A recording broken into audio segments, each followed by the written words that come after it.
Welcome to the topic master. तो कैसे हैं आप सब? मैं हूं आशीष पांडे और आप पढ़ रहे हैं एनसीईआरटी क्लास 12 का चैप्टर नंबर 6 जिसे हम बोलते हैं मॉलिक्यूलर बायोलॉजी। आप सभी को पता है कि ये चैप्टर बहुत ही लेंथी चैप्टर है, बहुत सारे कॉन्सेप्ट हैं। हम इस चैप्टर को बहुत ही डिटेल में, बहुत ही अच्छी तरीके से कवर कर रहे हैं, हर एक कॉन्सेप्ट में अपनी पकड़ बना रहे हैं। और आज हमें इस लेक्चर का कौन सा टॉपिक देखना है? ट्रांसक्रिप्शन को देखना है। बहुत ही इंपॉर्टेंट आज का टॉपिक है। अधिकतर बच्चे इसको नहीं समझते, हम बहुत ही डिटेल में समझेंगे, हर एक चीज समझ में आएगी, एनसीईआरटी की हर एक लाइन हमें पता होंगी। ठीक है, तो हमने अभी तक क्या क्या कवर किया, अगर आप एक बार देखना चाहते हैं तो यहां से देख सकते हैं। ये सारे लेक्चर आपको प्लेलिस्ट पर अवेलेबल करा दिए गए हैं। ठीक है, आप प्लेलिस्ट चेक करिए, वहां पर सारे लेक्चर आपको मिल जाएंगे। आज हमें ट्रांसक्रिप्शन की बात करनी है, और जो ट्रांसक्रिप्शन की बात करनी है वो हमें प्रोकैरियोटिक सेल में बात करनी है। ठीक है, यूकैरियोटिक का हम नेक्स्ट वीडियो पर देखेंगे। तो पहले हम ये देखते हैं कि जो ट्रांसक्रिप्शन होती है बच्चा, वो क्या होता है, ट्रांसक्रिप्शन में होता क्या है। तो अभी तक आपने क्या पढ़ा? अभी तक आपने पढ़ा रिप्लिकेशन। रिप्लिकेशन में क्या होता था? डीएनए से डीएनए बनता था, उसको हम बोल देते थे रिप्लिकेशन। तो ट्रांसक्रिप्शन में क्या होता होगा? तो ट्रांसक्रिप्शन में डीएनए से आरएनए बनता है बच्चा। और ये कौन सा आरएनए बनता है? एमआरएनए बनता है। तो अभी हम ये देख रहे हैं कि डीएनए से जब आरएनए बनता है उसको हम क्या बोलते हैं? ट्रांसक्रिप्शन बोलते हैं। और इसी आरएनए से आगे क्या बनता है? प्रोटीन। और इसी प्रोटीन बनने की प्रक्रिया को हम बोलते हैं ट्रांसलेशन। ट्रांसलेशन का एक अलग वीडियो होगा। आज हमें प्रोकैरियोटिक सेल में ट्रांसक्रिप्शन को देखना है। तो सबसे पहले हमें एक बात पता होगी कि जो बच्चा प्रोकैरियोटिक सेल होती हैं वो वेल डेवलप तो होती नहीं है, उनमें न्यूक्लियस तो पाया नहीं जाता है, यानी जो डीएनए होता है वो साइटोप्लाज्म में होता है। और अगर डीएनए साइटोप्लाज्म में है, क्योंकि डीएनए से आरएनए बन रहा है, तो ये जो ट्रांसक्रिप्शन है वो भी साइटोप्लाज्म में होती होगी। जो ट्रांसक्रिप्शन की प्रक्रिया होती है वो साइटोप्लाज्म में होती है। अगर इसी तरह मैं बात करता हूं यूकैरियोटिक की, तो क्योंकि यूकैरियोटिक में वेल डेवलप न्यूक्लियस होता है, तो ये न्यूक्लियस के अंदर होती है। अभी हमें न्यूक्लियस के अंदर वाली बात नहीं करनी है, क्योंकि हम यहाँ पर यूकैरियोटिक की बात नहीं कर रहे हैं। हम यहाँ पर बात कर रहे हैं बच्चा प्रोकैरियोटिक सेल में कैसे होती है ट्रांसक्रिप्शन की प्रक्रिया। इस चीज को डिटेल में आज हम देखने वाले हैं। जितनी चीजें एनसीईआरटी रखी है, या तो जितनी भी आपके एग्जाम से रिलेटेड इंपॉर्टेंट होगी, सारी चीजें हम कवर करेंगे। तो सबसे पहली बात आती है कि अगर हम प्रोकैरियोटिक सेल को देखते हैं, तो अगर आप यहाँ का डीएनए देखेंगे बच्चा, तो डीएनए राउंड शेप में साइटोप्लाज्म में ही पड़ा होता है। और इसी डीएनए से एक खंड का निर्माण होता है, जिसको मैं क्या बोलता हूं? जिसको मैं बोलता हूं आरएनए। क्या बोलता हूं बच्चा? आरएनए बोलता हूं। और ये होती पूरी प्रक्रिया बच्चा कहां पर हो रही है? ये पूरी प्रक्रिया साइटोप्लाज्म के अंदर हो रही है, क्योंकि यहाँ पर वेल डेवलप न्यूक्लियस नहीं है, या तो हम कह सकते हैं यहाँ पर न्यूक्लियस है ही नहीं है। तो पूरी प्रक्रिया कहां पर होगी? साइटोप्लाज्म पर होगी। इतनी मेरी बात समझ में आई क्या? अब मैं कुछ पॉइंट आपको बताने जा रहा हूं, बहुत ही इंपॉर्टेंट पॉइंट बताने जा रहा हूं बच्चा। ये जो डीएनए होता है, सबको पता है, लगभग 2.2 मीटर लंबा डीएनए होता है। जब मैंने आपको रेप्लिकेशन पढ़ाया तो वहां पर मैंने एक चीज बताई कि जब रेप्लिकेशन होता है तो पूरे डीएनए का रेप्लिकेशन होता है, भले वो टुकड़े टुकड़े में हो, लेकिन पूरे डीएनए का रेप्लिकेशन होना ही होना है। लेकिन अगर मैं ट्रांसक्रिप्शन की बात करता हूं, तो ट्रांसक्रिप्शन पूरे डीएनए पर नहीं होती बच्चा, कुछ भागों पर होती है। और इन भागों को हम बोलते हैं ट्रांसक्रिप्शन यूनिट। क्या बोल देते हैं बच्चा? इसको हम ट्रांसक्रिप्शन यूनिट बोल देते हैं। और इस यूनिट पर हम देखते हैं कि कैसे ट्रांसक्रिप्शन होती है। ये एक बड़ी प्रोसेस है, हम देखेंगे, एक एक चीजें कवर करेंगे। अभी जो मैं ये नोट बताने जा रहा हूं ये बहुत ज्यादा इंपॉर्टेंट है। मैंने बताया कि जो ट्रांसक्रिप्शन होती है वो कंप्लीट डीएनए पर नहीं होती, डीएनए के कुछ खंडों पर होती है, जिसे मैंने नाम दिया ट्रांसक्रिप्शन यूनिट। और जबकि रिप्लिकेशन की अगर हम बात करते हैं तो रिप्लिकेशन कंप्लीट डीएनए पर होती है, पूरे डीएनए पर होती है। ये मेरी बात समझ में आती है कि नहीं? आ गई होगी। अब हमने ट्रांसक्रिप्शन में क्या देखा? ट्रांसक्रिप्शन में डीएनए की एक कॉपी बनती है। कैसे बनती है मैं आपको डिटेल में बच्चा बताऊंगा। अभी आप इस चीज को समझिए। यहां पर 2 पॉइंट मैं आपको बताऊंगा। एक तो डीएनए की कॉपी बनती है ट्रांसक्रिप्शन में, दूसरा इस कॉपी, जो ये कॉपी बन रही है वो क्या होता है? वो एमआरएनए होता है बच्चा। और ये एमआरएनए में आनुवांशिक सूचनाएं होती हैं जो स्थानांतरित की जाती हैं। ठीक है, तो अभी एक एमआरएनए कैसे बनेगा, इसी चीज को तो हमें देखना है। अगर मैं बात करता हूं एक ट्रांसक्रिप्शन यूनिट की, अब ये जो आपको डीएनए दिख रहा होगा, ये 2.2 मीटर लंबा डीएनए बच्चा नहीं है, उसका एक खंड है जिसे हम बोलते हैं ट्रांसक्रिप्शन यूनिट। अच्छा, ट्रांसक्रिप्शन यूनिट में जब भी आप ट्रांसक्रिप्शन पढ़ते हैं तो वहां पर 3 चीजें जरूरी है। एक तो प्रोमोटर साइट होती है, एक तो स्ट्रक्चरल जीन होती है, और दूसरा जो लास्ट में होती है वो होती है टर्मिनेटर पॉइंट। अब मेरी बात को समझिएगा। यहां पर एक एंजाइम काम करता है जिसे हम बोलते हैं आरएनए पॉलीमरेज एंजाइम। क्या बोलते हैं बच्चा? यहां पर एक एंजाइम काम करता है जिसे हम बोलते हैं आरएनए पॉलीमरेज। अब ये आरएनए पॉलीमरेज जाकर जुड़ता है किसके साथ? प्रोमोटर के साथ। जब ये प्रोमोटर के साथ जुड़ जाता है तब ये स्ट्रक्चरल जीन जिसे मैं बोलता हूं यहां पर एमआरएनए का निर्माण हो जाता है। कौन से आरएनए का निर्माण हो जाता है? एमआरएनए का निर्माण हो जाता है। और फिर ये जब टर्मिनेटर साइड पर पहुंचता है तब ये आरएनए पॉलीमरेज डीएनए से अलग हो जाता है और ट्रांसक्रिप्शन की प्रक्रिया कंप्लीट हो जाती है। अब इसको मैं और अच्छी तरीके से समझाने की कोशिश करता हूं, अच्छी तरीके से समझिएगा। देखिए, जो यहां पर आरएनए पॉलीमरेज है, क्योंकि आपको पता है कि जो आरएनए पॉलीमरेज है वही नया खंड बनाएगा और ये कहता है मैं खंड तभी नया बनाऊंगा जब मेरी रिक्वायरमेंट पूरी होती है। मैंने कहा भाई अपनी रिक्वायरमेंट बता, क्या तेरी रिक्वायरमेंट है, तो क्या चाहता है? तो ये कहता है पहली कंडीशन मेरी ये है कि 5 से 3 दिशा में ही मैं क्या बनाऊंगा? आरएनए बनाऊंगा। मैंने कहा ठीक है, 5 से 3 दिशा में बना दो, ठीक। और दूसरी रिक्वायरमेंट कहता है मुझको 2 फैक्टर की जरूरत पड़ती है। मैंने कहा भैया कौन कौन से फैक्टर की? तो इसने कहा पहला फैक्टर सिग्मा फैक्टर और दूसरे फैक्टर की जरूरत पड़ेगी मुझको रो फैक्टर की। तो मैंने कहा आखिर तुमको 2 फैक्टर की जरूरत क्यों पड़ रही है? तो इसने कहा कि जो सिग्मा फैक्टर होता है उससे मैं प्रोमोटर साइड से जुड़ता हूं, उससे मैं प्रोमोटर साइड को पहचानता हूं और जुड़ जाता हूं, जबकि रो फैक्टर जो होता है वो मुझे टर्मिनेटर पॉइंट से अलग करता है। तो मैंने कहा ठीक है भाई, 2 फैक्टर की तो तुम्हें जरूरत है, वास्तविकता में जरूरत है, मैंने तुमको 2 फैक्टर दिए। जब मैंने इसको 2 फैक्टर दिए तो एक डायग्राम आपको सामने दिख रहा होगा। अब ध्यान से चीजों को समझिएगा।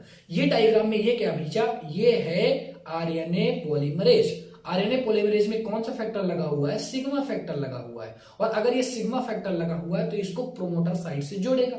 अब ये किससे जुड़ चुका है? ये यहां पर प्रोमोटर साइड से जुड़ चुका है। जैसे ये जुड़ेगा तो ये क्या करेगा? आरएनए का निर्माण करना स्टार्ट कर देगा। ये यहां सामने आपको दिख रहा होगा, ये डीएनए को खोलता भी चलेगा और इधर से डीएनए बंद होता चलेगा। जैसे जैसे ये आगे बढ़ेगी, जैसे जैसे ये साइड आगे बढ़ती है तो पीछे से डीएनए बंद होता है और आगे से डीएनए खुलता चला जाता है और एक साइड बनती है जिसको हम बोलते हैं आरएनए। फिर ये जब पहुंच जाता है कहां पर? टर्मिनेटर पॉइंट पर पहुंच जाता है, तब यहां पर एक फैक्टर और आता है जिसको हम बोलते हैं रो फैक्टर। और ये रो फैक्टर आरएनए पॉलीमरेज को डीएनए से अलग कर देता है और यहां पर जो हमारे पास बन गया वो क्या बना? वो बना आरएनए। तो जब ये जो सिग्मा फैक्टर था पॉलीमरेज से, मतलब आरएनए पॉलीमरेज से जुड़ा, तब ये किससे जुड़ा? प्रोमोटर साइड से जुड़ा। और इस प्रक्रिया को हम क्या बोलते हैं? इस प्रक्रिया को हम बोलते हैं इनिशिएशन पॉइंट, मतलब हम कह देते हैं कि प्रारंभ में ऐसा कुछ होता होगा। अब हम बात करते हैं इलोंगिनेशन की। किसकी बात करते हैं? इलोंगिनेशन की बात करते हैं। तो यहां पर क्या होता है? यहां पर स्ट्रक्चरल जीन से होकर आरएनए पॉलीमरेज गुजरता है और एक आरएनए का निर्माण करता है। इसके बाद जब ये टर्मिनेटर साइड पर पहुंचता है तब आरएनए पॉलीमरेज रो फैक्टर की मदद से अलग हो जाता है। इस प्रक्रिया को हम बोलते हैं टर्मिनेशन। ये तीनों चीजें समझ में आई, सारी बातें मैं आपको लिखा दूंगा लास्ट में। अभी बस आप अपने कॉन्सेप्ट को अच्छा करिए, कॉन्सेप्ट को बूस्ट करिए और बेसिक लेवल से अच्छा चीजों को बता रहा हूं, उस चीज को समझने की कोशिश करिए। ठीक है, इतनी बात समझ में आई क्या? अब मैं इसको अपने तरीके से समझाता हूं। इतनी बात तो एनसीईआरटी ने बता दी, अब तुम थोड़ा सा फील लो और चीजों को समझो कि कैसे आरएनए बन रहा था। तो ये एक डीएनए आपको सामने दिख रहा होगा। डीएनए में अगर हम बात करते हैं तो ऊपर वाली साइड 5 से 3 है और नीचे वाली साइड कितनी है? 3 से 5 है। जस्ट अपोजिट होती है, सभी को पता होगा बच्चा। हमें क्या करना है? हमें आरएनए बनाना है। और मैंने पहले ही कहा था जो आरएनए बनने वाला है वो एक तरीके की डीएनए की कॉपी होने वाली है। और डीएनए की कौन सी कॉपी होती है? 5 से 3 वाली जो साइड है उसी की कॉपी बनने वाली है।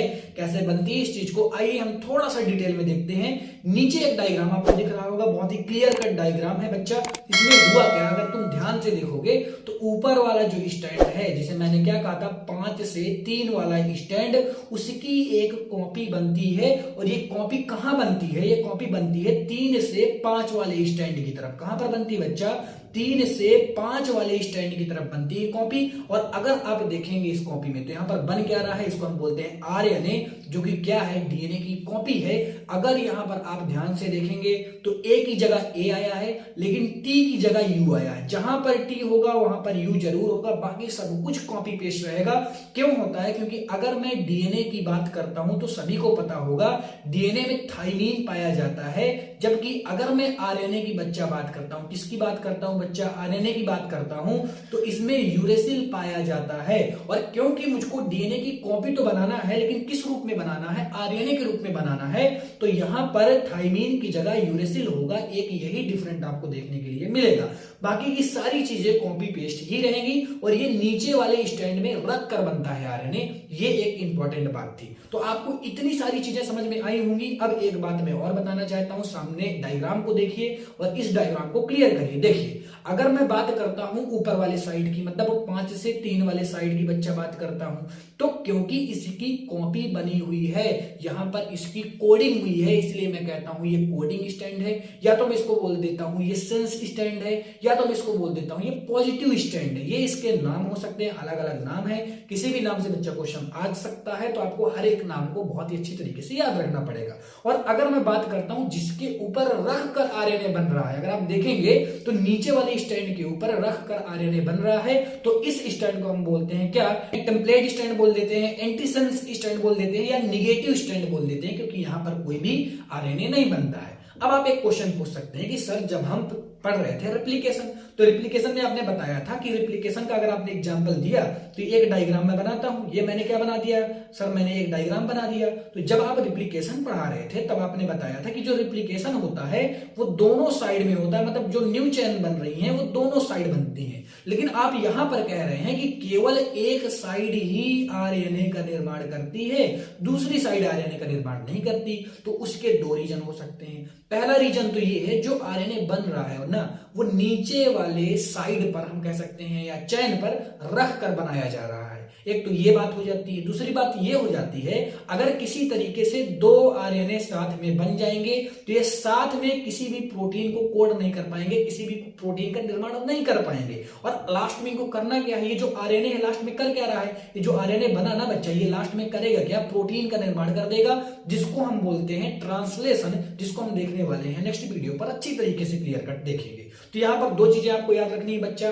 पहली ये कि आरएनए का जो निर्माण हो रहा है केवल एक स्टैंड करता है, जिसको हम कोडिंग स्टैंड बोलते हैं। दोनों स्टैंड नहीं कर सकते क्योंकि साथ में दो आरएनए प्रोटीन को नहीं बना सकते हैं। और एक रीजन ये भी है, जो आरएनए बन रहा है वो नीचे वाले स्टैंड पर रख कर बनाया जा रहा है। कोडिंग उसकी नीचे वाले स्टैंड पर रख कर हो रही है। कौन से स्टैंड पर, टेम्पलेट स्टैंड पर रख कर हो रही है। ठीक है, ये सारी बातें आपको समझ में आई। कहीं पर कोई भी प्रॉब्लम हो तो आप तत्काल कमेंट करिए, कुछ भी प्रॉब्लम हो आप बता सकते हैं। बहुत ही डिटेल में मैंने टॉपिक को कवर किया है। इसकी कुछ नोट्स सामने आपको दिख रही होंगी, ये पेज नंबर 1 है, यहां से आप लिख भी सकते हैं। सारी चीजें मैंने बता दी, दोबारा बताने की जरूरत नहीं। तो नोट्स मैंने इसलिए दी ताकि आप अपनी अच्छी एक नोट्स बना सकें। ठीक है, ये नोट्स हो गई, कंप्लीट पॉइंट को मैंने कवर किया है। कहीं भी आपको अगर प्रॉब्लम हो रही है तो आप कमेंट करके बताएं कि मुझको यहाँ पर प्रॉब्लम हो रही है, कोई ना कोई उसको सोल्यूशन बच्चा दिया जाएगा। ऐसे ही कंप्लीट चैप्टर को हम कवर करेंगे, कहीं पर सिंगल प्रॉब्लम नहीं होने वाली, हर एक कॉन्सेप्ट पर आपकी एक अच्छी पकड़ बनेगी और ऐसे ही कंप्लीट टॉपिक को हम कवर कर लेंगे। ठीक है, तो फिर मिलता हूं मैं आपसे नेक्स्ट लेक्चर पर। Thank you so much for watching. Bye bye.